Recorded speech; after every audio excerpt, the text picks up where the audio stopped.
En fermant cette fenêtre, maintenant, si je viens ici et que je viens ajouter le champ pays, puisque nous allons en avoir besoin pour notre tableau de bord tout à l'heure, le champ pays, voilà, je peux l'ajouter directement sur mon tableau et vous voyez que les données sont toujours associées.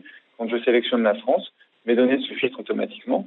Et si je viens sur la liste des clients, je vais retrouver les clients qui ne sont pas français, qui sont dans la partie en grise. Alors, nous allons maintenant retourner dans l'édition du script et puis nous allons charger des tables ventes, produits et commerciaux. Donc, pour cela, je vais utiliser une source de connexion ODBC. Donc, on a un certain nombre de connexions qui sont disponibles dans ClickView. Par défaut, vous avez les connexions ODBC et OLEDB. Donc, ODBC sont les connexions qui sont gérées par Windows, sont les plus courantes. Les connexions OLEDB sont des connexions qui correspondent à des drivers qui sont fournis par les principaux éditeurs de bases de données.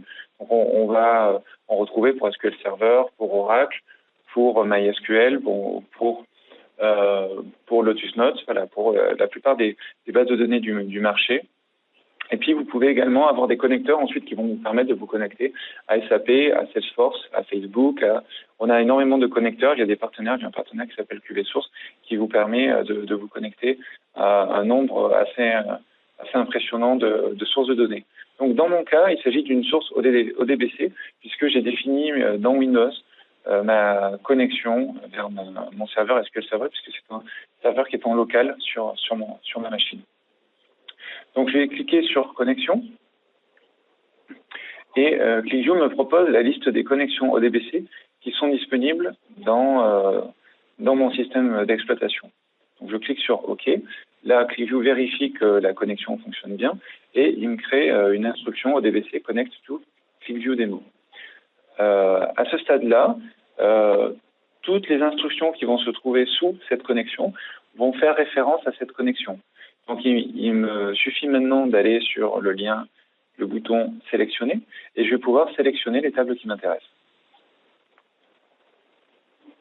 Donc, je clique sur « Sélectionner ». ClickView se connecte à la source de données ClickView Demo, liste les tables qui sont disponibles et me les affiche ici dans l'écran. Donc, j'ai bien parlé des commerciaux. Donc, ici, j'ai ma table commerciaux. J'ai la possibilité d'avoir un aperçu de mes données directement dans cet assistant. Je vais revenir sur le script. Et ce que je vais faire, c'est que je vais cliquer sur « Ajouter » pour ajouter cette table. Je vais faire la même chose pour les produits. Quand je vais ajouter tous les produits. Et puis, je vais ajouter les ventes. Donc, vous voyez qu'en haut, il y a l'étoile. Et c'est le fait de cliquer sur « Ajouter » sans sélectionner qui me permet d'ajouter tous les champs. Si je veux sélectionner seulement 2 champs de cette table, il me suffit de sélectionner ces 2 champs en maintenant la touche « CTRL » et je ne vais lier ClickView qu'à ces 2 champs de la table vente. Donc ici, ce sont tous les champs qui m'intéressent. Donc, étoile et ajouter. Maintenant, je clique sur OK. Et vous voyez que ClickView a créé le script nécessaire pour ajouter ces 3 tables. Donc, je rajoute juste des sauts de ligne pour que ce soit un petit peu plus visible. Donc, vous avez le script de chargement des ventes, le script de chargement des produits, et puis le script de chargement des commerciaux. Voilà, donc, sous la connexion à QVDemo. Maintenant, je vais cliquer sur Recharger et ClickView va se connecter à ces différentes sources de données pour extraire les données, sachant que ClickView est un outil in-memory, donc toutes les données sont ensuite chargées en mémoire, que ce soit dans l'outil de développement ou sur le serveur. Donc, toutes ces données que j'extrais des différentes tables sur mes sources de données vont être chargées en mémoire et c'est pour ça que vous voyez un temps de réponse aussi rapide. Donc, en l'occurrence, vous avez vu qu'en 4 secondes, j'ai pu charger toutes mes données de 3 sources différentes, puisque ce sont 2 fichiers plats et une seule base de données SQL Server. Et puis, concernant les ventes, j'avais 200 000 lignes de données. Donc voilà, ça vous donne un aperçu du temps de chargement. Maintenant, je vais pouvoir cliquer sur Fermer. Je vais pouvoir ajouter les champs dont nous aurons besoin par la suite. Donc, il s'agit du commercial. Je vais rajouter la ligne produit. Donc, nous avons client, commercial, ligne produit. Ça me semble bon, donc je vais cliquer sur OK. Je vais pour l'instant positionner ces champs ici et vous voyez que on a tout de suite l'interactivité avec tous les champs comme on l'avait tout à l'heure. Donc ça, c'est une des grandes forces de ClickView.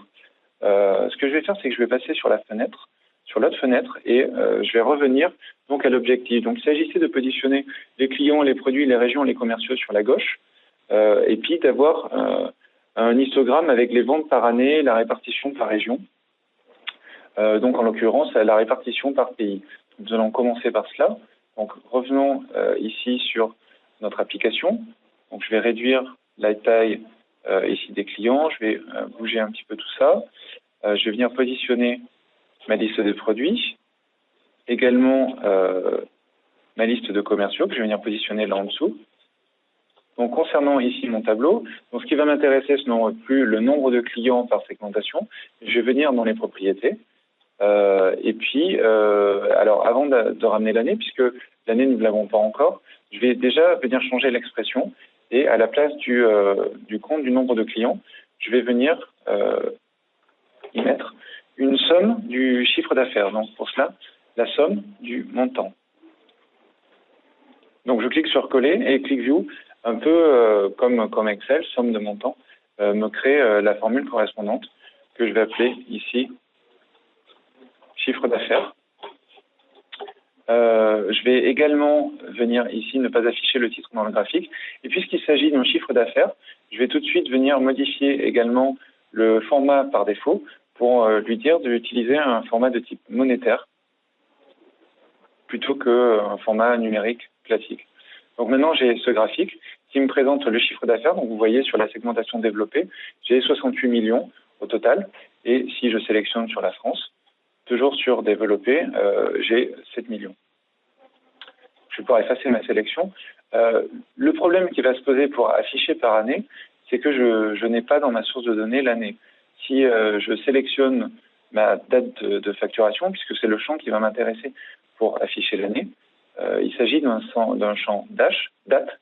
Donc, comme vous le voyez, il contient le jour, le mois, l'année, ce qui ne va pas répondre à mon besoin de filtre ni d'affichage par année. Donc, ce que je vais faire, c'est que je vais aller dans le script et je vais aller retravailler ce champ facturation pour pouvoir le transformer en un champ date. Je vais également le faire pour un champ mois.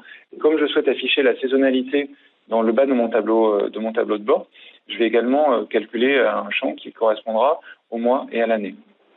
Donc maintenant, je vais aller dans l'édition du script, j'y reviens, et puis je vais avoir la possibilité, comme je vous l'avais dit précédemment, de retravailler mes données. Donc ici, le champ qui va m'intéresser est le champ de facturation. Donc je vais le copier. Je l'ai copié en faisant CTRL-C. Je vais utiliser la fonction months. C'est exactement la même que dans Excel pour extraire le mois de ce champ. Et puis, de la même manière qu'on a vu l'instruction as tout à l'heure, je vais nommer ce champ mois.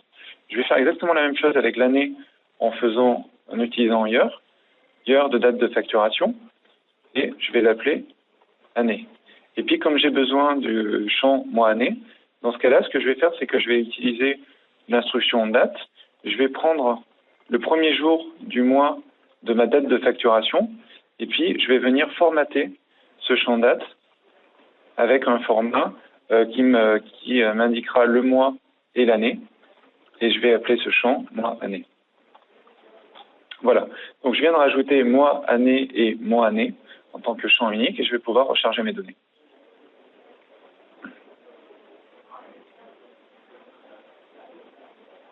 Voilà, le chargement est terminé. Les champs dont je vais avoir besoin sont donc l'année et puis le mois.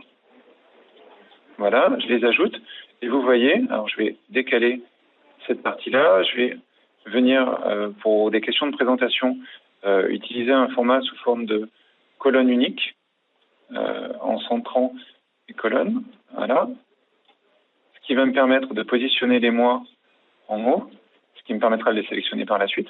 Et puis, au niveau des années, je vais faire exactement la même chose. Voilà, ce qui va me permettre de positionner les années et les mois comme je les souhaite sur mon tableau de bord.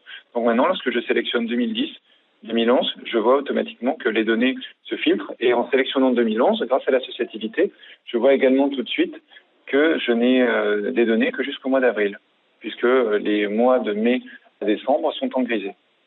Donc je peux effacer ma sélection et je vais revenir ici au niveau du chiffre d'affaires et je vais pouvoir venir ajouter la dimension année pour faire quelque chose d'encore plus intéressant.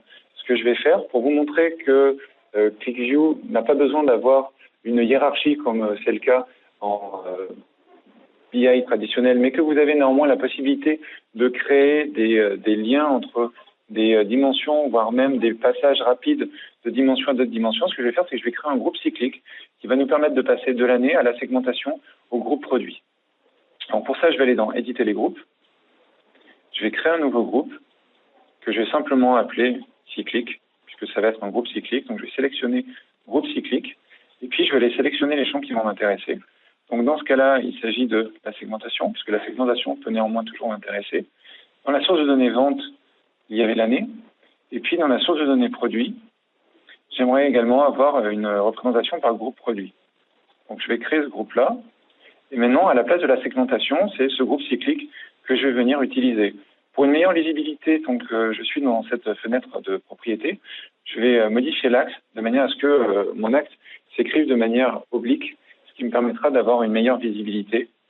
Là, vous voyez par exemple que sur la segmentation, j'ai tout de suite une meilleure visibilité en ayant mis l'axe de manière oblique. Donc en sélectionnant ici, si je fais un clic droit, j'ai le choix sur l'année et j'ai également le choix sur le groupe produit, ce qui me permet d'avoir la représentation en chiffre d'affaires décroissant, puisque c'était montré par défaut, sur l'ensemble de ces valeurs. Je vais juste agrandir un petit peu, voilà, pour avoir les libellés en entier sur les groupes produits. Donc vous venez de voir très facilement comment nous venons de faire ça. La date de facturation, je ne vais plus en avoir besoin, donc je vais l'enlever tout de suite. Et puis, puisque nous parlions d'ajouter un camembert par pays, ce que je vais faire, c'est que je vais dupliquer ici, je vais cloner ce graphique, je vais le décaler à droite, et puis je vais venir changer ses propriétés pour en changer son type. Donc j'édite à nouveau avec un clic droit les propriétés. Je vais venir sur le type de graphique, choisir un type camembert.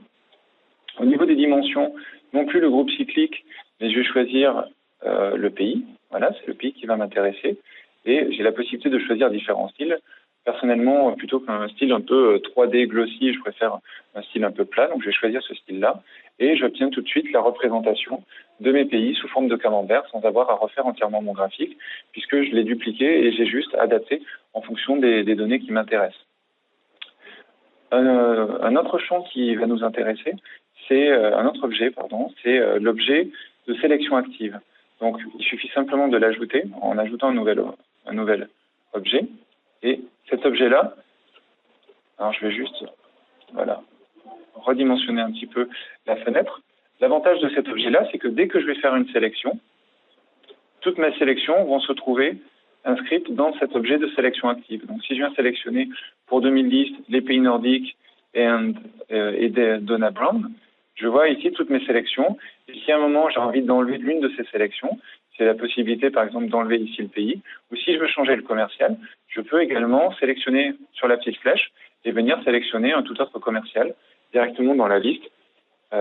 Vu que les sélections n'étaient pas compatibles de Brenda Gibson n'étaient pas compatibles avec mes autres sélections actives, ça a automatiquement annulé les autres sélections et j'obtiens une vue globale sur Brenda Gibson.